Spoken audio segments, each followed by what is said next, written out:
చదవండి. కీర్తనలు 72 ఎన్నో వచ్చిన 18 వచ్చిన 72:18. దేవుడైన యెహోవా ఇశ్రాయేలు యొక్క దేవుడు స్తుతించబడును గాక. ఆయన మాత్రమే ఆశ్చర్య కార్యములు చేయువాడు. చెప్పండి, ఎవరు ఆశ్చర్య కార్యాలు చేసింది? ఎవరు? దేవుడైన యెహోవా యేసుక్రీస్తు. ఈరోజు మెసేజ్ కూడా గ్రూప్ లో పెట్టడం జరిగింది. దేవుని ఆశ్చర్య కార్యాలు. ఆరాధనలో భాగంగా దేవుని ఆశ్చర్య కార్యాలు. చెప్పండి, బలవర్తమానంలో అంశం చెప్పండి. దేవుని ఆశ్చర్య కరుణ వెంబడి నడుస్తున్నావా? అది బలవర్తమానంలో అంశం. ఆరాధనలోకి దేవుని ఆశ్చర్య కార్యాలు. ఆయన ఆశ్చర్య కార్యాలు చేసే దేవుడు. ఆశ్చర్య కార్యాలు చేసే దేవుడు. 66వ కీర్తన చదువుకోరండి. 66వ కీర్తన 5వ వచనం చదవండి. 66వ కీర్తన 5వ వచనం. దేవుని ఆశ్చర్య కార్యములు చూడండి. నరుని ఎడల ఆయన జరిగించు కార్యములను చూడగా ఆయన భీకరుడై ఉన్నాడు. నరుని ఎడల ఆయన ఆశ్చర్య కార్యములను చూడగా ఆయన ఎట్లా ఉన్నాడంటే భీకరుడుగా ఉన్నాడు. భీకరుడుగా ఎట్లా ఉన్నాడంట? భీకరుడుగా ఉన్నాడు. ఆయన ఆశ్చర్య కార్యాలు, దేవుని ఆశ్చర్య కార్యాలు చూడరండి. దేవుని ఆశ్చర్య కార్యాలు చూడరండి. నరుల ఎడల ఆయన ఆశ్చర్య కార్యాలు ఎట్లా ఉన్నాయంటే భీకరంగా. చెప్పండి, మీకు ఎప్పుడైనా అనిపించిందా? దేవుని ఆశ్చర్య కార్యాలు భీకరంగా ఉన్నాయి, భయంకరంగా ఉన్నాయి. దావీదు గారు అంటారు కదా, అయ్యా నీవు నన్ను పుట్టించిన విధం, నీవు నన్ను కలుగ చేసిన విధం. చదువుతారండి ఆ మాట. 139వ కీర్తన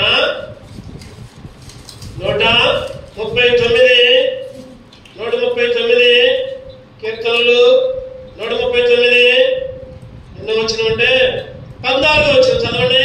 కీర్తనలు 139:14.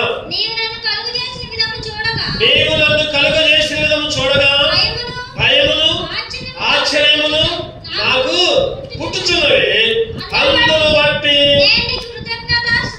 నేను నీకు కృతజ్ఞతాస్తుతులు చెల్లించుచున్నాను. నీ కార్యములు ఆశ్చర్యకరములు. నీ కార్యములు ఆశ్చర్యకరములు. ఈరోజు మన అంశం ఏంటంటే దేవుని ఆశ్చర్య కార్యాలు మన పట్ల ఏ విధంగా ఉంటున్నాయి? దేవుని ఆశ్చర్య కార్యాలు. మొదటిగా ఆయన ఆశ్చర్య కార్యం ఎట్లా ఉందంటే మనల్ని కలుగ చేసిన విధమే. 13వ వచనంలో ఒక మాట ఉంటుంది, నా అంతరింద్రియములను నీవే కలగజేసితివి. నా తల్లి గర్భమందు నన్ను నిర్మించిన వాడు నీవే. తల్లి గర్భములు అంతరింద్రియాలు నీవు నన్ను కలగజేసిన విధం. భయం అంట. చెప్పండి, ఆశ్చర్యం. భయం, ఆశ్చర్యం. చూడండి, భయం ఎందుకు చెప్పండి. ఈరోజు పిల్లలు పుట్టుతున్నారంటే, ఒక అబ్బాయి లేదా ఒక అమ్మాయి తల్లి గర్భంలో రూపుదిద్దుకుందంటే అసలు భయం అంట, ఆశ్చర్యం అంట. ఒకసారి ఆలోచించండి. కొన్ని చాలా సార్లు చెప్పుకున్నాం. కొన్ని వేల కణాల్లో ఒక్క కణంలో ఒక భాగం ఫలదీకరణం చెంది ఆ గర్భంలో ఒక శిశువుగా రూపుదిద్దబడింది. కొన్ని వేల కణాలు. సైన్స్ చదువుకుంటే అర్థమైంది. ఆ గర్భంలో కొన్ని వేల కణాలు. ఆ వేల కణాల్లో ఒకే ఒక్క కణం శిశువుగా రూపుదిద్దుకుంటుంది. మరి ఆ కణంలో నుంచే ఏమొస్తున్నాయి చెప్పండి? తల, ఇంకా కళ్ళు, ముక్కు, నోరు, చెవులు పైకి కనపడాయి. చేతులు, కాళ్ళు, పొట్ట ఇవన్నీ పైకి కనపడాయి. మరి లోపల ఏముందా? పేగులు, చెప్పండి, మూత్రపిండాలు, గుండె, ఇంకా కాలేయం, రకరకాల అవయవాలు లోపలన్నీ భయంకరం. అవన్నీ చూస్తే, అవన్నీ ఆలోచిస్తే భయము, ఆశ్చర్యం. అందుకనే దావీదు గారు అంటున్నారు, నీవు నన్ను కలుగజేసిన విధము చూడగా భయమును ఆశ్చర్యమును. చూడండి, ఆ మధ్య ఒక యాక్సిడెంట్ అయింది, విజయవాడకి నందిగారి మధ్యలో యాక్సిడెంట్ అయింది, అందరూ చూస్తున్నారు. అందులో మేము కూడా ఆ సెలవులు ఎందుకు పోతున్నాం విజయవాడ, మా తమ్ముడు నేను. భయంకరమైన యాక్సిడెంట్ అన్నమాట. ఎట్లా జరిగిందంటే ఆ లారీ వెనక టైర్ కింద ఒక వ్యక్తి పడ్డాడు, లోపల పేగులన్నీ బయటకు వచ్చినాయి, రక్తం అంతా ఆ రోడ్డు మీద రక్తం అంతా ఉంది, పేగులన్నీ బయట, మెదడు చెందిపోయింది. కొంతమంది అయితే చూడలేక కళ్ళు మూసుకుంటారు. ఎందుకు? భయం. ఎన్ని మన అవయవాలే, ఆ మెదడు మందే, పేగులు మనే, ఊపిరితిత్తులు మనే, భయాన్ని బయటకు వచ్చేసరికి భయం అవుతుంది. అందరూ దడుచుకున్నారు. ఆ మాట చెప్పాలంటే అందరూ భయపడ్డారు. ఏంటి అవన్నీ? లోపల మన శరీరంలోనే, లోపల మన శరీరంలో ఉన్న అవయవాలే. కొంతమంది అంటారు కదా, హాస్పిటల్కి రాండి అంటే, హాస్పిటల్కి రాండి చూద్దాం, కొద్దిగా ప్రార్థన చేద్దాం అంటే, ఒక సిస్టర్ ఆ మధ్య ఇప్పుడు ఒక సిస్టర్ రాణి సిస్టర్ విజయవాడలో జరిగిన సంఘటన, రండి పోయి ప్రార్థన చేసేద్దాం అని అంటే, అదో హాస్పిటల్ అంటే నేను రాను, రక్తం చూస్తేనే నాకు భయం. ఏమంటారు చెప్పండి? రక్తం చూస్తేనే నాకు భయం. ఈరోజు మన రక్తాన్ని మనం చూస్తేనే భయం. ఈరోజు మన మెదడు, మన ఆలోచనలు, మన తలంపులు, మన శరీరంలో ఉన్న పేగులు, కాలేయాలు, మూత్రపిండాలు, మన గుండె ఒక్కసారి చూడగానే, ఎందుకంటే దావీదు గారు అంటున్నారు కదా, నీవు నన్ను కలుగజేసిన విధము చూడగా భయమును ఆశ్చర్యమును, భయమును ఆశ్చర్యము. చెప్పండి, ఈరోజు మనం ఈ లోకంలో ఉన్నామంటే మన పుట్టుకే ఆశ్చర్యకరం, మన జీవితమే ఒక ఆశ్చర్యకరం. దేవుడు అంట ఎవరు రూపంలో చేశారు దేవుడు మనల్ని? చెప్పండి, ఎవరి రూపంలో? దేవుని స్వరూపంలో, దేవుని రూపంలో. చదవండి, ఆదికాండం 1:26. ఆదికాండం 1:26 చదవండి. ఆదికాండం 1. దేవుడు మన స్వరూపమందు మన పోలిక చొప్పున నరులను చేయుదుము. దేవుడు మన స్వరూపమందు మన పోలిక చొప్పున నరులను చేయుదుము, నరులను చేయుదుము. మనిషిని సృష్టిద్దాం రండి. తండ్రి, కుమార, పరిశుద్ధాత్మ దేవుడు వాళ్ళలో వాళ్ళే చెప్పుకుంటున్నారు, రండి మనం చేద్దాం. ఆ రోజుల్లోనే యేసుక్రీస్తున్నాడు, ఆ రోజుల్లోనే కుమారుడు ఉన్నాడు. ఏదో మరియమ్మకి పుట్టిన తర్వాత యేసుక్రీస్తు రాలా, మరియమ్మ గారికి పుట్టిన తర్వాత కాదు, మరియమ్మ గారి కంటే ముందే, ఆ రోజుల్లోనే, ఆదాము కంటే ముందే. ఆదాము దగ్గర నుంచి ఇప్పుడు దాకా చెప్పండి, ఎన్ని సంవత్సరాలు చెప్పండి, ఇలా చెప్తారా? ఇంతకుముందు చెప్పాను నేను ఒకసారి. ఆదాము దగ్గర నుంచి ఇప్పుడు దాకా ఎన్ని సంవత్సరాలు అంటే చెప్పాలి. ఆదాము దగ్గర నుంచి అబ్రహాము దాకా 2000 సంవత్సరాలు, అబ్రహాము నుంచి దావీదు దాకా 2000 సంవత్సరాలు, దావీదు నుంచి యేసుక్రీస్తు దాకా 2000 సంవత్సరాలు. మొత్తం ఎన్ని?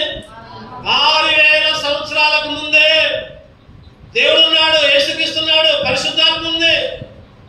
అసలు లోకం పుట్టింది ఎప్పుడు? లోకం పుట్టింది కొన్ని కోట్ల సంవత్సరాల క్రితమే. ఆ రోజుల్లో అంతా చీకటి ఉంది. ఆ టైంలోనే దేవుడు ఉన్నాడు. దేవుడు ఉండి తర్వాత చీకటిని వేరుపరిచి, భూమిని, జలాన్ని వేరుపరిచి లోకాన్ని సృష్టించాడు. లోకము లేదా ఈ ప్రపంచం కొన్ని కోట్ల సంవత్సరాలకు ముందే ఉంది. మరి మనిషి ఎప్పటి నుంచి వచ్చాడంటే 6000 సంవత్సరాల నుంచి. ఆదాము దగ్గర నుంచి వంశాలు లెక్క పెట్టుకుంటే 6000 సంవత్సరం, యేసుక్రీస్తు దాకా, యేసుక్రీస్తు వంశాల దాకా 6000 సంవత్సరాలు. అవన్నీ చూస్తే భయము, ఆశ్చర్యం. ఒకసారి ఆకాశంకి వెళ్ళి చూడండి, సూర్యుడు, చంద్రుడు, నక్షత్రాలు. సూర్యుడు ఒక్క రోజు ఆగిందనుకోండి, ఏమైంది? సూర్యుడు ఒక్క రోజు ఆగిందనుకోండి, తెల్లారిద్దా? చంద్రుడు ఒక్క రోజు రాలేదనుకోండి, ఏమైంది? చీకటి పడదా, ఇంకా చీకటి పడదా, ఇంకా 10 రోజులు అనుకోవాలి. ఏమని? ఇంకా చీకటి పడదా, ఇంటికి పోదామని. సూర్యుడు, చంద్రుడు, నక్షత్రాలు. ఒక పూట కరెంట్ లేకపోతేనే ఎప్పుడు వచ్చింది కరెంట్, ఎప్పుడు వచ్చిందని ఫోన్లు చేస్తూ ఉంటాం, చీకట్లో ఉండలేక. మరి ప్రపంచాన్ని సృష్టించిన దేవుడు, ఆకాశంలో 2 తారలు, చంద్రుడు, సూర్యుడు, కొన్ని కోట్ల పాలపుంతలు, నక్షత్రాలు, భయంకరం. వాటిని చూడాలంటేనే, వాటి గురించి ఆలోచించాలంటేనే భయంకరం, ఆశ్చర్యం. అందుకనే దేవుని స్తుతించాలి. ప్రభువా, ఈ లోకంలో నేను పుట్టడమే ఒక ఆశ్చర్యం, నన్ను కలుగజేసిన విధమే ఒక ఆశ్చర్యం, ఈ ప్రపంచాన్ని కలుగజేసిన విధమే ఒక ఆశ్చర్యం. పగలు రాత్రి, పగలు రాత్రి. ఈరోజు శ్వాస తీసుకోవడం, గాలి పీల్చుకోవడం, గాలి వదలటం, శరీరంలో అవయవాలన్నీ వాటి వాటి క్రమం చొప్పున ఏ పని చేస్తే ఆ పని చేస్తాయి, ఏ పని చేస్తే ఆ పని చేస్తాయి. ఈరోజు మన అవయవాలను ఆలోచిస్తే, మన శరీరాన్ని ఆలోచిస్తే, మన పుట్టక ఆలోచిస్తే భయము, ఆశ్చర్యం. దేవా నీ ఆశ్చర్య కార్యం మొదటగా నేను ఈ లోకంలో పుట్టడమే ఒక ఆశ్చర్య కార్యం. నాయన, ఈ లోకంలో పుట్టించావు, నేను స్తుతించబడగా, నేను గణపరచబడగా ఎంచుకున్నావు, అదే ఆశ్చర్యం. ఎంబీబీఎస్ చదువుకునే స్టూడెంట్స్ ఏం చేస్తారంటే, ఎంబీబీఎస్ ఇంటర్మీడియట్ అయిపోగానే లెక్కలంటే ఇష్టం వాళ్ళేమో ఇంజనీరింగ్కి వస్తారు, సైన్స్ అంటే ఇష్టం వాళ్ళేమో బైపీసీకి పోతారు. బైపీసీ చదువుకున్న తర్వాత ఎంసెట్ రాస్తాడు, ఎంసెట్ రాసిన తర్వాత ఎంబీబీఎస్ సీట్కి వెళ్తారు. ఎంబీబీఎస్ సీట్ అయిపోయిన తర్వాత 3 సంవత్సరాలు చదువుకున్న తర్వాత 4వ సంవత్సరం ట్రైనింగ్ జరిగింది. ఎక్కడ వాళ్ళ ట్రైనింగ్ అంటే ఎక్కడ చెప్పండి? హాస్పిటల్లో. ఇక వాళ్ళు ఆ కోర్సు చదివారంటే చచ్చిపోయిన శవాలన్నింటినీ అక్కడ తెచ్చిపోతారు హాస్పిటల్కి. ఆ శవాలన్నింటినీ తెచ్చిపోయిన తర్వాత ఏం చేయాలి? తలకాయ మొత్తం విప్పదీయాలి, బయటికి లోపల పేగులు తీయాలి, మూత్రపిండాలు, కాలేయం, లేకపోతే లోపల శరీర అవయవాలన్నీ ఒక్కొక్క కత్తెర పట్టుకుని ఒక్కొక్కటి బయటికి లాగి పరిశోధన చేయాలి, వాళ్ళు పరీక్ష చేయాలి, వాళ్ళు చదివేయాలి. అమ్మో నాకు భయం, నేను రానంటే కుదరదు. కదా కుదిరితే చెప్పండి, కుదరదు. అయ్యో శవం అంటే నాకు భయం, యాక్సిడెంట్ అయినా, లేకపోతే బ్రెయిన్ డెత్ అయినా, లేకపోతే ఇంకేదన్నా జరిగినా హాస్పిటల్ తీసుకున్న తర్వాత ఈ ఎంబీబీఎస్ స్టూడెంట్లు పని ఏంటంటే ఒక్కొక్క అవయవాలను తీయటం, వాటి గురించి పరిశోధన చేయటం, వాటిని ధ్యానించడం, వాటి గురించి చదవడమే. అందుకనే ఒక్కొక్క దానికి ఒక్కొక్క డాక్టర్ ఉంటాడు. చెప్పండి, చెవుల డాక్టర్ చెవులే అవుతుంది, ఇంకేం చూడండి. తర్వాత ముక్కు డాక్టర్ ముక్కే, పళ్ళ డాక్టర్ దగ్గర పోతే పల్లె, ఏ పని ఎట్టుంది, ఏ పని తిస్తే ఏమైంది, అట్లా. చర్మపు డాక్టర్ చర్మానికే. ఈరోజు ఒక్కొక్క దానికి సైక్రియాట్రిస్ట్ మెదడుకి సంబంధించింది, తర్వాత రక్తానికి సంబంధించింది. నిజంగా ఎన్ని ఆలోచిస్తే చెప్పండి ఆశ్చర్యం. అది ఎవరి కార్యం? అది దేవుని. నీ కార్యాలు ఎంత ఆశ్చర్యకరాలు. రెండుగా చూద్దానండి. రెండవ ఇంకేంటి ఆశ్చర్యం? దేవుని ఆశ్చర్య కార్యాలు ఏంటి? 1 పేతురు 2వ అధ్యాయం 9వ వచనం. 1 పేతురు 2వ అధ్యాయం 9వ వచనం చదవండి. అయితే మీరు చీకటిలో నుండి ఆశ్చర్యకరమైన తన వెలుగులోకి మిమ్మల్ని పిలిచిన వాణి. చాలు మనకు కావాల్సిన అంశం ఏంటంటే ఏంటంటే రెండోది ఆశ్చర్యకరమైన వెలుగు. ఆశ్చర్యకరమైన వెలుగు. ఒకప్పుడు ఎక్కడ ఉన్నామంటే ఎక్కడున్నాం? ఒకప్పుడు చీకట్లో ఉన్నాం. ఒకప్పుడు ఎక్కడ ఉన్నామంటే చీకట్లో ఉన్నాం. ఇప్పుడు ఎక్కడికి వచ్చాం మనం? ఆశ్చర్యకరమైన వెలుగులోకి వచ్చాం. ఆశ్చర్యకరమైన అదే ఆశ్చర్యం. ఒకప్పుడు చీకట్లో ఉన్నాను ఆయన, ఒకప్పుడు అంధకారంలో ఉన్నా, ఒకప్పుడు ఏమీ చూడలేక ఉన్నాను ఆయన. నాకు ఒక పాట పాడుకున్నా. ఏడుదా పాట? మన కళ్ళు తెరిపించాడు దేవుడు. ఏడుదా పాట? నేత్రము తెరచి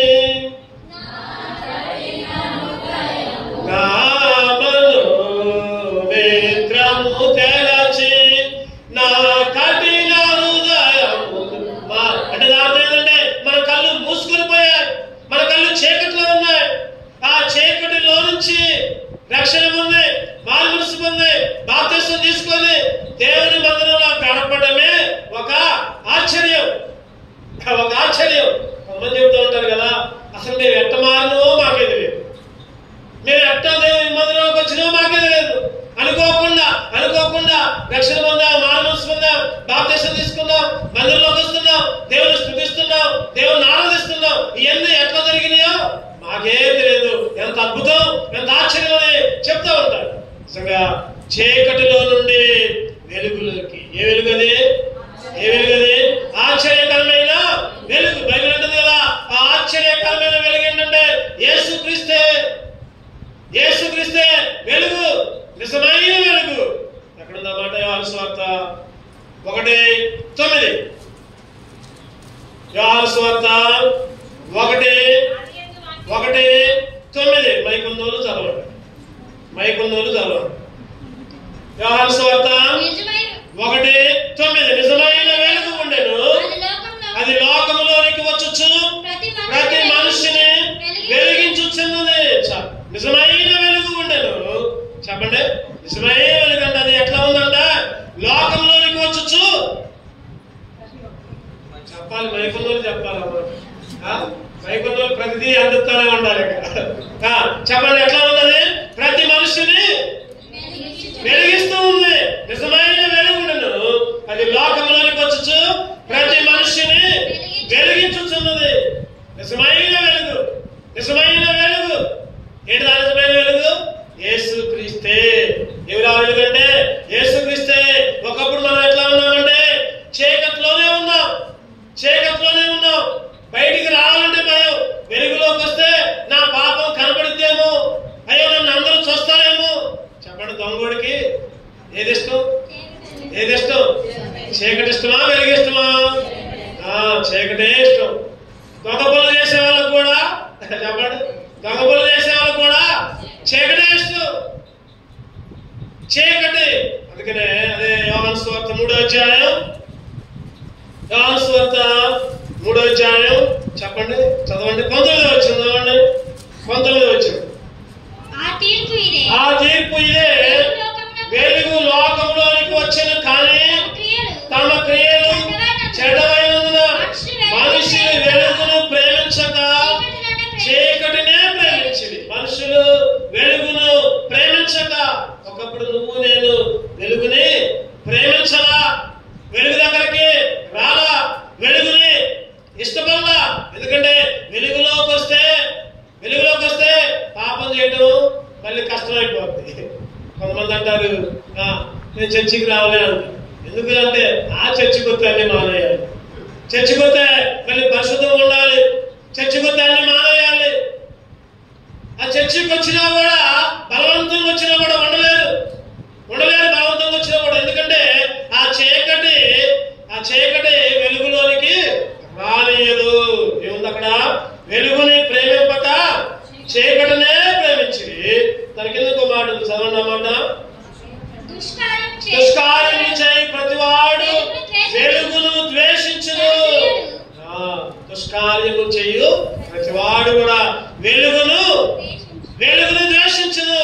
అంటే చెడ్డ పనులు చేసే వాళ్ళందరూ కూడా వెలుగుని ద్వేషిస్తారు, యేసుక్రీస్తుని తిడతారు, యేసుక్రీస్తుని దూషిస్తారు.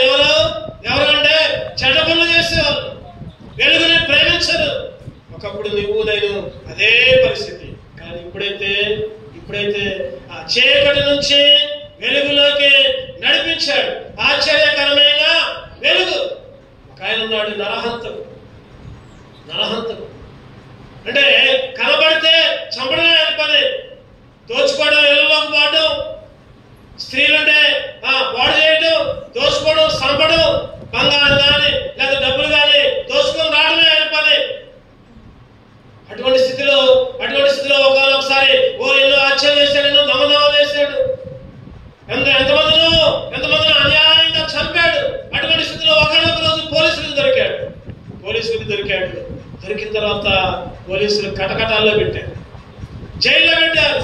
జైల్లో పెట్టిన తర్వాత ఆ జైలు వచ్చి లెక్క పెట్టుకుంటూ ఒకప్పుడేమో దొంగతనాలు, హత్యలు, తింటం, తాగడం, ఇష్టం వచ్చిన జీవితం. కానీ ఇప్పుడైతే చీకట్లో ఉన్నాడు, జైల్లో ఉన్నాడు, గోసల మధ్య లెక్క పెట్టుకుంటూ కటకటాల మధ్య జీవిస్తూ వస్తూ ఉంటున్నాడు. అటువంటి స్థితిలో ఒక స్వార్థికుడు పోయి ఆ జైల్లో పోయి స్వార్థ చెప్పాడు. ఒక్కొక్క జైల్లోకి పోయి ఒక్కొక్క గదిలో పోయి, అయ్యా నీకోసమే యేసుక్రీస్తు పుట్టాడు, నీకోసమే యేసుక్రీస్తు మరణించాడు, యేసుక్రీస్తు నమ్ముకో, అయిపోయింది. ఇక నుంచి దేవుని నమ్ముకో, దేవుని కొరకు జీవించు, చెడ్డని ఆలోచనలను వదిలిపెట్టుకో, పాపాన్ని తీసే చెప్తే ఈ కటకటాల్లో కూడా ఒక సేవకుడు పోయాడంట, దేవుని గురించి చెప్పాడంట. వెంటనే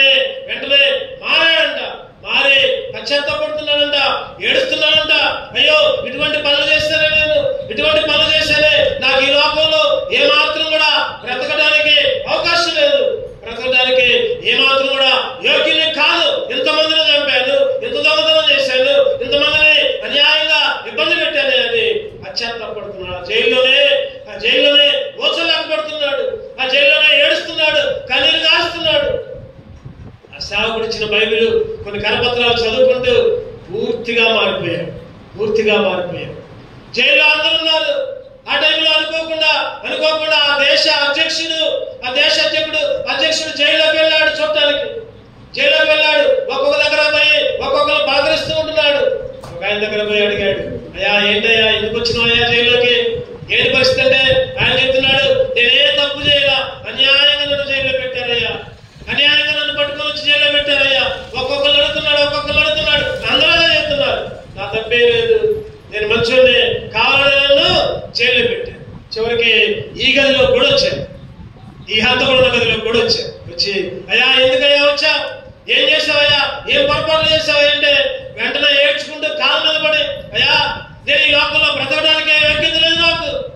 ఎందుకు ఎంతో మందిని చంపాను, ఎంతో మందిని పాడు చేశాను, ఎంతో దొంగతనాలు చేశాను, అసలు ఈ లోకంలో ఉండడానికే అనుకుంటు కాదు, నన్ను చంపేయండి, నన్ను ఊరేయండి అని చెప్తున్నాడు అన్న కాళ్ళ మీద పడి. వెంటనే ఆ దేశ అధ్యక్షుడు అన్నాడు కదా, ఇగో వీళ్ళందరూ కాదు, ఈ వ్యక్తి నిజమైన మారు మనసు పొందాడు, నిజంగా తప్పులు ఒప్పుకున్నాడు, వెంటనే విడుదల చేయండి అన్నాడు. వెంటనే జైలు అధికారులు విడుదల చేశారు. బయటకు వచ్చాడు. బయటకు రాగానే ఏ సేవకుడైతే బైబిల్ ఇచ్చాడు, కరపత్రాలు ఇచ్చాడు, ఆడబోయి పశ్చాత్తపడి, అయ్యా నేను రక్షణ పొందాలంటే ఏం చేయాలి? అయ్యా బాప్తిసం తీసుకో, యేసుక్రీస్తునామం స్వార్థ చేయి, దేవుడు ప్రకటించు. వెళ్ళాడు, బాప్తిసం తీసుకున్నాడు. ఊరోరా సాక్ష్యం చెబుతున్నాడు. ఏమని? ఒకప్పుడు నేను దొంగని, ఒకప్పుడు నేను వ్యభిచారిని, ఒకప్పుడు నేను హంతకుణ్ణి, అటువంటి నన్ను యేసుక్రీస్తు మార్చాడు. సాక్ష్యం చెప్పాడు. ఆ సాక్ష్యం విని ఎంతో మంది రక్షణ పొందారు, ఎంతో మంది దేవుని తెలుసుకున్నారు. అది నిజమైన వెలుగంటే. చెప్పండి, చీకటి అంటే రాత్రి కాదు, లేదా పగులు కాదు, పగులు అయిపోయిన తర్వాత వచ్చే రాత్రి కాదు. చీకటి అంటే మనం బ్రతికే చీకట్లో ఉంది. దొంగతనం చేస్తే చీకట్లో ఉన్నట్టే, పాపం చేస్తే చీకట్లో ఉన్నట్టే, అబద్ధాలు ఆడితే చీకట్లో ఉన్నట్టే, మాయం చేస్తే చీకట్లో ఉన్నట్టే. ఈరోజు ఒకప్పుడు పరిస్థితి నేను ఆ పరిస్థితి చీకట్లో ఉన్నా, చీకటి పనులు చేశాను. కానీ ఇప్పుడైతే ఏం చేశాడు చెప్పండి? దేవుడు ఆశ్చర్యకరమైన వెలుగులోకి తీసుకుని వచ్చాడు. అందుకే దేవుణ్ణి స్తుతించాలి, అందుకే దేవుణ్ణి ఆరాధించాలి. ఒకటోది చెప్పండి, దేవుడు మనల్ని కలుగజేసిన విధం ఆశ్చర్యం. రెండవది ఆశ్చర్యకరమైన వెలుగులోకి నడిపించాడు. మూడవది చూద్దామండి. మత్తయి సువార్త 8:26. మత్తయి సువార్త 8:26. అందుకాయన అల్ప విశ్వాసులారా ఎందుకు భయపడుచున్నారని వారితో చెప్పి లేచి గాలిని సముద్రమును గద్దింపగా మిక్కిలి నిమ్మలమాయను. ఆ మనుషులు ఆశ్చర్యపడి ఏరెట్టివాడు ఈయనకు గాలి సముద్రం లోబడుచున్నవి. చెప్పండి, జనమందరూ ఏం చేశారు? ఆశ్చర్యపడ్డారు. ఏంటిది ఆశ్చర్య కార్యం? గాలిని సముద్రాన్ని గద్దించాడు. ఆశ్చర్యకారం ఏంటంటే ప్రకృతి దేవునికి లోబట్టం. ప్రకృతి, గాలి, సముద్రం, లేకపోతే చెట్లు, పశువులు. చూడండి, ఎప్పుడన్నా కోడిని చూసారా? కోడిని నీళ్లు తాగేటప్పుడు ఎప్పుడన్నా చూసారా? కోడి నీళ్లు తాగేటప్పుడు ఏమైంది చెప్పండి? కొద్దిగా నీళ్లు తాగి కొద్దిగా పైకి చూసారా? ఎప్పుడన్నా గమనించారా? కోడి నీళ్లు తాగేటప్పుడు నీళ్లు తాగిన తర్వాత పైకి చూసి, అంటే దాంతో ఏంటి? దేవుణ్ణి స్తుతించడం, దేవుణ్ణి తోడడం, దేవుణ్ణి ఆరాధించడం. ఈరోజు పక్షులు, లేకపోతే జంతువులు, లేకపోతే ప్రకృతి, చెట్లు, గాలి, సముద్రం దేవునికి లోబడ్డది. అదే ఆశ్చర్యకారం. మూడో ఆశ్చర్యకారం ఏంటంటే గాలి, సముద్రం, ప్రకృతి దేవునికి లోబట్టం. ఒకప్పుడు యేసుక్రీస్తు సముద్రం మీద నడుచుకుంటూ వస్తే శిష్యులు చూసి చెప్పండి ఏం చేశారు? భయపడ్డారు. యేసుక్రీస్తు సముద్రంలో నేల మీద నడుచుకుంటూ వస్తే శిష్యులు చూశారు, భయపడ్డారు. భయపడిన తర్వాత దగ్గర వచ్చేసరికి ఏమంటున్నాడు? నేనేనయ్యా, ఎందుకు భయం? అంతలోకి పేతురు ఏమంటాడు? అయ్యా నువ్వే అయితే నేను కూడా వచ్చానా? నేను కూడా వచ్చి నీళ్ళలో నడిచానా? రా అన్నాడు. రా పేతురు రా. పేతురు పోయాడు. చెప్పండి, యేసుక్రీస్తు వైపు చూసినంతసేపు నీళ్ళ మీద నడిచాడు. ఎప్పుడైతే గాలిని చూశాడు, ఎప్పుడైతే పక్కన చూశాడు, ఎప్పుడైతే అటు పక్క చూశాడు, ఇటు పక్క చూశాడు, ఏమైంది? ఈరోజు యేసు వైపు చూస్తే, యేసుక్రీస్తు వైపు చూస్తే ధైర్యంగా ముందుకు పోతాం. ఎప్పుడైతే లోకం లేకపోతే ఇబ్బందులు, శ్రమలు, కష్టాలు, బాధలు అన్ని చూస్తే ఏమైపోతాం? దిగిపోవడమే మనకు గొప్ప ఆశ్చర్య కార్యం. యేసును చూస్తే చదవండి అన్నమాట. ఎక్కడుందంటే అన్నమాట మత్తయి సువార్త 14:26 మత్తయి సువార్త 14:26. ఆయన సముద్రం మీద నడుచుట శిష్యులు చూచి తొందరపడి గోతమని చెప్పుకొని భయము చేత కేకలు వేసి 30 గాలిని చూచి భయపడి మునిగిపోసాగి ప్రభువా ప్రభువా నన్ను రక్షించమని కేకలు వేసి గాలిని చూసి భయపడి. అంటే గాలి సముద్రం ఎవరికి లోబడ్డాయి? దేవునికి. గాలి సముద్రం ఆయన ఆశ్చర్యకరుడు. ఎందుకంటే గాలి సముద్రం ఈ లోకం ప్రకృతి అంతా లోబడుతుంది. అదే ఆయన ఆశ్చర్యకార్యం, దేవుని ఆశ్చర్యకార్యం. చెప్పండి, ఒకటో చెప్పండి అందరూ. ఒకటోదేంటి చెప్పాలని చెప్పాలి. ఆయన మనల్ని కలుగు చేసిన విధం. రెండోది ఆశ్చర్యకరమైన వెలుగులోకి, ఎక్కడి నుంచి? చీకట్లో నుంచి. మూడోది గాలి సముద్రము ప్రకృతి ఆయనకి లోబడుచున్నది. అదే ఆశ్చర్యకార్యం. నాలుగోది చూద్దానండి. నాలుగోది మత్తయి సువార్త 15:31. మత్తయి సువార్త 15:31. మోగవారు మాట్లాడుటయు, అంగహీనులు బాగుపడుటయు, కుంటివారు నడుచుటయు, గుడ్డివారు చూచుటయును జన సమూహము చూచి ఆశ్చర్యపడి ఇశ్రాయేలు దేవుని మహిమ పరచిరి. ఏంటిది ఆశ్చర్యం? మూగువారు, గుడ్డివారు, తర్వాత అంగహీనులు, కుంటివారు, తర్వాత వీళ్ళందరూ బాగుపడటం ఆశ్చర్యకార్యం. అంటే బాగు చేయటం, స్వస్థత ఇవ్వటం ఆశ్చర్యకార్యం. నాలుగోదిగా స్వస్థపరిచే దేవుడు. ఎవరెవరిని? మూగువారిని, ఇంకా అంగహీనులు అంటే కుంటోళ్ళు, ఇంకా చేతులు లేని వాళ్ళు, అంటే అంగాలు లేని వాళ్ళు. మూడోదిగా ఇంకెవరు? కుంటివారు. మూగోళ్ళు మాట్లాడారంట, అంగహీనులు బాగుపడ్డారంట, కుంటివారు నడిచారంట, గుడ్డోళ్ళు ఇక్కడ ఇయ్యమన్నా. ఇంకేం చేశారు? ఆయన చనిపోయిన వారిని లేపాడు. ఆ పాడ దగ్గర పోయి పాడ మీద చేయి పెట్టగానే చెప్పండి, ఆ అబ్బాయి లేచినప్పుడు 38 సంవత్సరాల నుంచి బేతెస్తా కోలూరు దగ్గర ఉన్న వ్యక్తి దగ్గర పోయి ఎప్పుడైతే దూకాడో నెలల్లో ఏమైపోయాడు చెప్పండి? బాగుపడ్డాడు. స్వస్థత. రక్తస్రావం కలిగిన స్త్రీ యేసుక్రీస్తు చెంగుని ముట్టుకోగానే స్వస్థత. ఆయన ఆశ్చర్యకరుడు. ఎందుకు ఆశ్చర్యకరుడు అంటే స్వస్థత ఇచ్చే ఈరోజు నీకు నాకు స్వస్థత ఇచ్చాడు. చెప్పండి, శరీరానికి కాదు, ముఖ్యంగా దేనికి స్వస్థత ఇచ్చాడు? మన హృదయానికి స్వస్థత ఇచ్చాడు.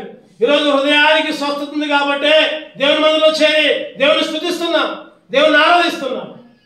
హృదయానికి స్వస్థత ఇచ్చాడు. శారీరక స్వస్థత, ఇంకా హృదయానికి కూడా ఆయన స్వస్థత కలుగజేసిన వాడు కాబట్టి ఆయన ఆశ్చర్యకరుడు. నాలుగోదిగా చూద్దానండి. 5వ విషయం ఇంకేంటంటే కీర్తనలు 119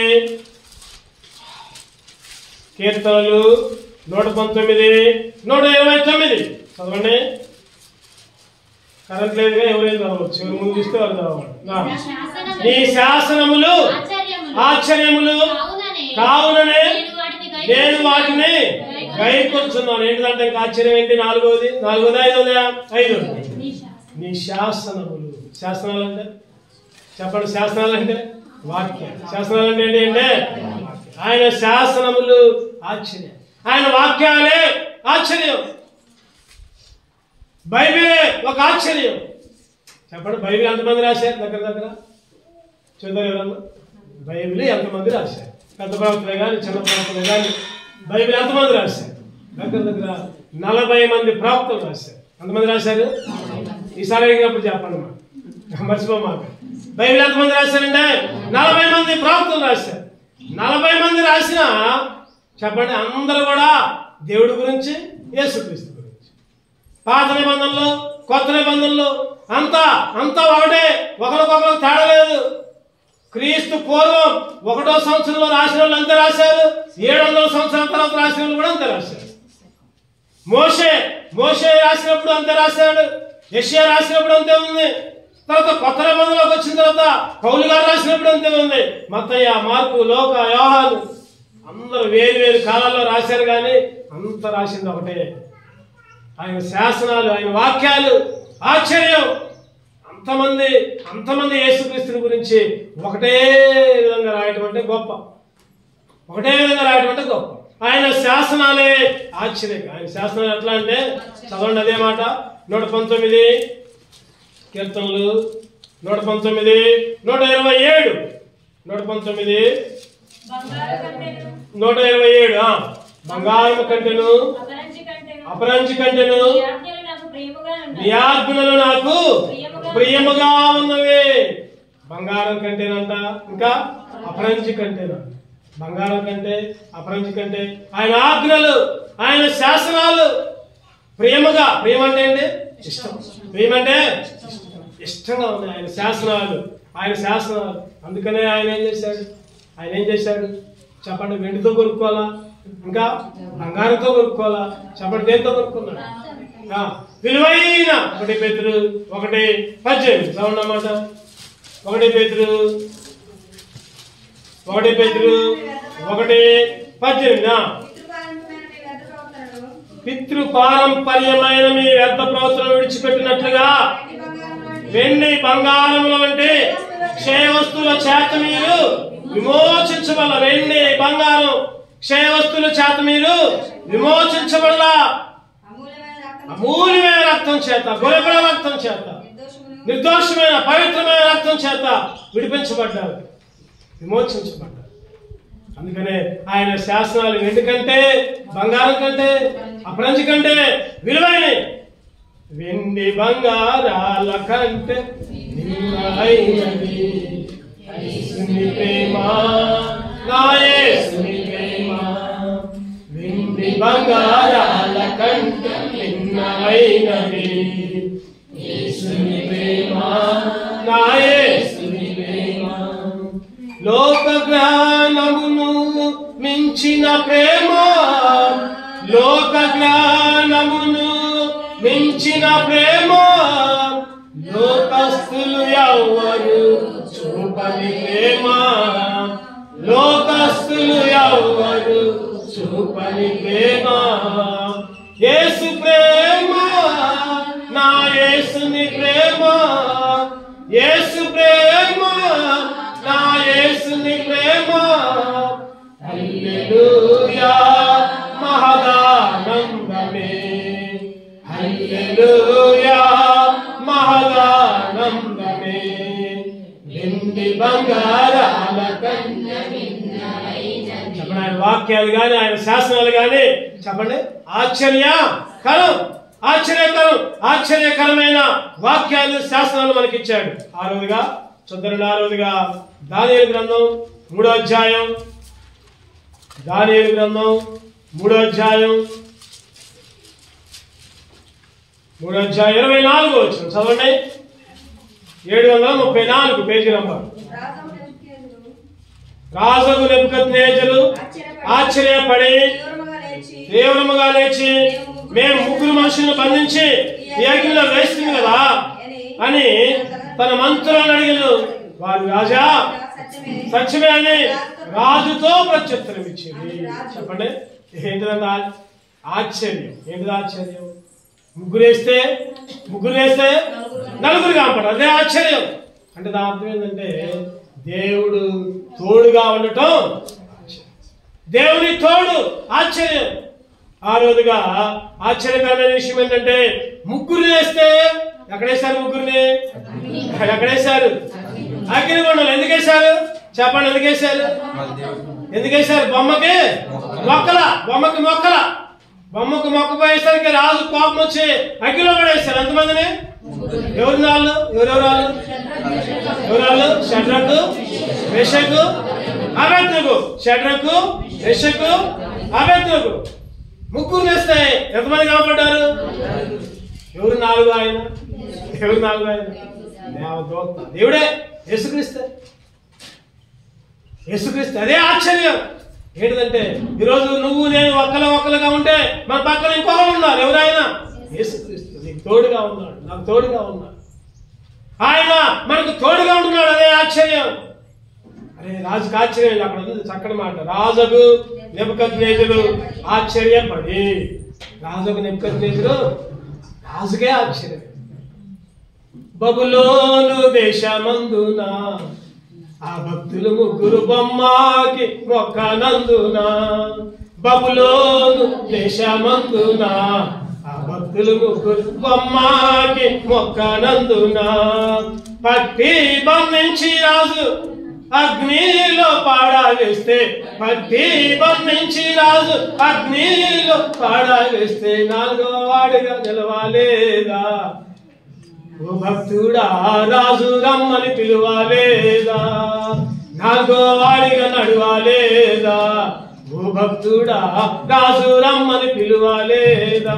చెప్పండి. రాజు ఏం చేసినాడే? పిలవండి ముగ్గురిని బయటికి. ముగ్గురిని పిలవండి. ఇగో ఏలా దేవుడే నిజమైన దేవుడు. సాడింపేశాడు అన్నమాట. షడ్రకు, మెషకు, అబేద్నెగోల దేవుడే నిజమైన దేవుడు. ఎవరైనా ఆ దేవుని పూజ చేయకపోతే వాళ్ళు తుత్తునీలుగా నరకబడతారు, తుత్తునీలుగా చేయబడతారు. ఎంత గొప్ప తోడు! ఆయన తోడుగా ఉండటమే. ఎన్నో కష్టాలు, ఎన్నో బాధలు, ఎన్నో సమస్యలు, ఎన్నో ఇబ్బందులు, నీకు నాకు చెప్పుకోలేని సమస్యలు. అటువంటి సమస్యల్లో చెప్పండి దేవుడు తోడుగా ఉన్నాడు. అదే ఆశ్చర్యం. ముగ్గురు నేస్తే నలుగురు కనపడ్డారు. నువ్వు అక్కడ వెళ్తే లేదా నువ్వు ఒక్కదాని వెళ్తే నీతో పాటు వచ్చేవాడు చెప్పండి యెహోవాయే. నీతో పాటు వచ్చేవాడు యెహోవాయే. యుద్ధము యెహోవాదే. మీరు ఓరక నిలుచుండి చూడండి. మీరు ఓరక నిలబడండి అంతే. మీరు ఓరక నిలబడి చూడండి. ఈరోజు నీతో నాతో కూడా మీరు బైబిల్ పట్టుకోండి. మీరు మందిరానికి పోండి. చాలు ఏం చేయొద్దు. బైబిల్ పట్టుకోండి, ప్రార్థన చేయండి. మీ పక్షాన నేను యుద్ధాన్ని, దేవుడు మీ పక్షాన ఉండగా చెప్పండి పూజ చేయండి. మీకు విరోధి ఎవడు లేడు. దేవుడు మీ పక్షాన ఉండగా మీకు విరోధి ఎవడు? ఈరోజు దేవుడు తోడుగా ఉన్నాడు. అబ్రాహాము తోడుగా ఉన్నాడు చెప్పండి. ఇస్సాకు తోడుగా ఉన్నాడు. యాకోబుకు తోడుగా ఉన్నాడు. అలాగే మోషేకి తోడుగా ఉన్నాడు. యెహోషువకి తోడుగా ఉన్నాడు. దావీదుకు తోడుగా ఉన్నాడు. ఈరోజు నీకు నాకు కూడా బైబిల్లో ఒక మాట ఉంటుంది. యోసేపు గురించి రాయబడుతుంది. యోసేపు గురించి దేవుడైన యెహోవా యోసేపుకు తోడై ఉండెను. చదవండి అన్నమాట. దగ్గర 3 సార్లు రాయబడింది. ఆదికాండం ఎన్నో అధ్యాయం అంటే ఆదికాండం 39. ఆదికాండం 39 3వ వచనం వాళ్ళు ఒకసారి. ఆదికాండం 39:3 యెహోవా అతనికి తోడైండెననియు. యెహోవా అతనికి తోడైండెననియు. దేవుడు ఏం చేశాడంట? తోడు. ఎవరికి తోడుగా ఉన్నాడు? యోసేపుకి. యోసేపు గురించి 39 అయితే యెహోవా యోసేపునకు తోడైండి. యోసేపునకు తోడైండి.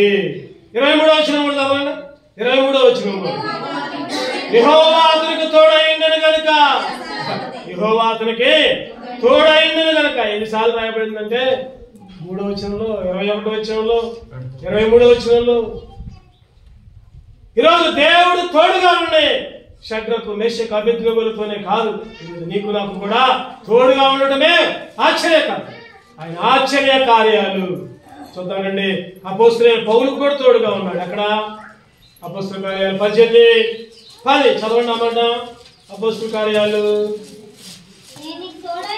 18:10 నేను నీకు తోడైనాను, నీకు హాని చేయుటకు నీ మీదకి ఎవడు రాడు.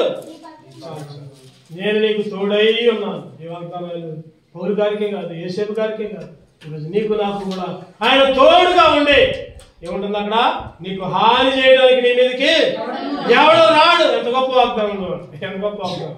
ఆయన తోడుగా ఉన్నాడు. ఆయన ఆశ్చర్య కార్యం ఏంటంటే తోడుగా ఉన్నాడు. చివరిగా ఇంకోటి చూసుకొని మనం ఆరాధనకు లోకస్వార్త 4వ అధ్యాయం 32 వచ్చింది. లోకస్వార్త 4:32. ఆయన వాక్యము అధికారముతో కూడినదై ఉండెను కనుక వారు ఆయన బోధకు ఆశ్చర్యపడింది. ఆశ్చర్యం. ఇంకోటి ఏంటి ఆశ్చర్యం? ఆయన బోధ. చెప్పండి. ఒకటోది ఆయన కలుగు చేసిన విధం. రెండోది ఆయన వెలుగులోకి, ఆశ్చర్యకరమైన వెలుగులోకి నడిపించాడు. మూడవది ఆయన గాలిని, సముద్రాన్ని అనుకొట్టాడు. చెప్పండి. నాలుగోది ఆయన శాసనాలు. ఆయన ఐదవది ఆయన స్వస్థత ఇచ్చాడు. స్వస్థత. ఆరవది ఆయన తోడుగా ఉన్నాడు. చివరిగా 7వది ఆయన బోధ. ఏంటంటే ఆశ్చర్యం? ఆయన బోధ. బోధ అంటే వాక్యం. బోధ అంటే ఈరోజు ఆయన వాక్యాలు మనకి వినిపింపజేయటమే ఆశ్చర్యం. ఆయన మనల్ని సరి చేస్తున్నాడు బోధన ద్వారా. ఆయన వాక్యాల ద్వారా మనల్ని హెచ్చరిస్తున్నాడు, మనకు బుద్ధి చెబుతున్నాడు, మనల్ని గద్దిస్తున్నాడు. ఆయన బోధ. ఒక ఆమె యేసుక్రీస్తు పాదాల దగ్గర కూర్చొని ఆయన బోధ వినదంటే ఎవరు చెప్పండి? మీరు చెప్పారు ఫస్ట్. మరియా. చదవండి అన్నమాట. చదవండి. చక్కటి వచనం అక్కడ ఉంటుంది. లోకస్వార్త 10వ అధ్యాయం 39వ వచనం. లోకస్వార్త 10:39. ఆమెకు మరియా అనే సహోదరి ఉండెను. ఈమె యేసు పాదము యొక్క కూర్చొని ఆయన బోధ వినుచుండెను. ఎక్కడ కూర్చుందంట? యేసు పాదాల దగ్గర. గొప్ప సంగతి ఏంటంటే ఆయన పాదాల దగ్గర కూర్చొని ఆయన బోధ వినుచుండెను. ఆయన బోధ ఆశ్చర్యకరమైన బోధ. ఆయన బోధ పాపాన్ని విడిపించే బోధ. ఆయన బోధ లోకం నుంచి తప్పించే బోధ. ఆయన బోధ నరకం నుంచి తప్పించే బోధ. ఆయన బోధ అగ్నిగుండం నుంచి విడిపించే బోధ. అందుకనే మత్తయి గారు కూడా రాస్తారు 7వ అధ్యాయంలో 8వ వచనం. మత్తయి సువార్త 7:28 చదవనమాట. మత్తయి సువార్త 7:28. యేసు ఈ మాటలు చెప్పి ముగించినప్పుడు జన సమూహములు ఆయన బోధకు ఆశ్చర్యపడుచుండేది. ఆయన బోధకంట యూదు పైన బండ మీద కట్టుకుంటే గొప్పలయ్యా, ఇసుక మీద కట్టుకుంటే కూలిపోతాయి, బండ మీద కట్టుకుంటే శాశ్వతంగా ఉంటాయి. ఆ బండ ఎవరు కాదయ్యా, యేసుక్రీస్తే. అదే బోధ. మామూలుగా శారీరకంగా ఆలోచిస్తే మేము బండ మీద ఇల్లు కట్టుకోవాలి, ఇసుకలో కట్టుకోకూడదేమో, అది శారీరక ఆలోచన, లోకపు ఆలోచన. నిజమైన ఆలోచన అండి, అసలైన ఆత్మీయ బోధ ఏంటంటే ఆ బండ అంటే క్రీస్తు. క్రీస్తునే బండ మీద ఇల్లు కట్టుకుంటే పరలోకం. సైతాననే ఇసుక మీద ఇల్లు కట్టుకుంటే అగ్నిగుండం. అది అసలైన బోధ. ఆ బోధకే ఆశ్చర్యపడ్డాడు. ఆయన బోధకే ఆయన ఎన్నో మాటలు రాత్రి కూడా చెప్పుకున్నాం. ఏంటది చెప్పండి? విత్తనాలు ఇచ్చేవాడు ఎక్కడిచ్చాడంట? ఫస్ట్ ఎక్కడిచ్చాడు? పావు పక్కన పడ్డాడు. ఇంకొక విత్తనం ఎక్కడ పడ్డది? రాత్రి నేల పడ్డాడు. కొన్ని విత్తనాలు ఎక్కడ పడ్డాయి? గొల్ల కంచిలో పడ్డాయి. కొన్ని విత్తనాలు ఎక్కడ పడ్డాయి? చెప్పండి. ఇవన్నీ ఏంటి చెప్పండి? ఇవన్నీ మనం అనుకుంటాం కదా, అప్పుడు విత్తనాలు ఎత్తుతుందేమో, పావు పక్క నిజంగానే పడ్డాయేమో, రాత్రి నెలలు పడ్డాయేమో. ఇవన్నీ లోకపరమైన ఆలోచన. ఆత్మీయంగా విత్తనాలు ఎత్తడం అంటే వాక్యమే విత్తనాలు. వాక్యమే. పావు పక్కన పడ్డాయంటే చెప్పండి, సైతాన్ గాడు ఎత్తుకొని పోతుండు. ఇంటర్లా వాక్యాన్ని చెబుతున్నారు కానీ ఇంటర్లా తో పక్కన పడ్డారు. ఇంకోటి వింటున్నాం కానీ పాటించట్లా. ఎక్కడ పడ్డాయి? రాతి నేల, రాయి అని చేస్తాం. ఇంకోటి ఎక్కడ పడ్డా? ముళ్ళతుప్పులు వింటున్నాను కానీ పాటించే సమయానికి వచ్చేసరికి పాటించట్లా అని చేస్తున్నాయి ముళ్ళతుప్పులు. మంచినీళ్ళు ఎక్కడ పడ్డాయి? మంచినీళ్ళు అంటే హృదయంలో రక్షణ కార్యం ఉంటే, హృదయంలో దేవుని వెంబడిస్తే, దేవుని మందిరంలోకి వస్తే, ప్రతి విషయంలో కూడా దేవుని స్తుతిస్తే ఇయే ఆయన బోధలన్నీ ఇయే. చాలా మంది ఆ బోధలన్నీ శారీరకంగా ఆలోచిస్తారు కానీ ఆత్మీయంగా అస్సలు పట్టించుకోరు. అందుకనే ఆయన బోధ ఆశ్చర్యం. 7 విషయాలు చూసాము. చెప్పండి. దేవుని ఆశ్చర్యం చెప్పాలి. ఒకటోది కలుగజేసిన విధం. రెండవది ఆయన ఆశ్చర్యకరమైన వెలుగులోకి నడిపించడం. మూడవది ఆయన గాలి సముద్రాన్ని మనం పట్టడం. నాలుగోది ఆయన ఇచ్చిన స్వస్థత బాగు చేయటం. ఐదోది ఆయన శాసనం. ఆరవది ఆయన తోడుగా ఉండడం. ఏడవది ఆయన నీకు నాకు 7 రకాల ఆశ్చర్యకార్యాలు మన జీవితంలో కుమరించాడు. కాబట్టి ఆ ఆశ్చర్యకారుని స్తుతిద్దాం, ఆరాధిద్దాం. అటువంటి ఆరాధించే బిడ్డలుగా దేవుడు మనల్ని సిద్ధపరచును గాక. 2 నిలబడదాం.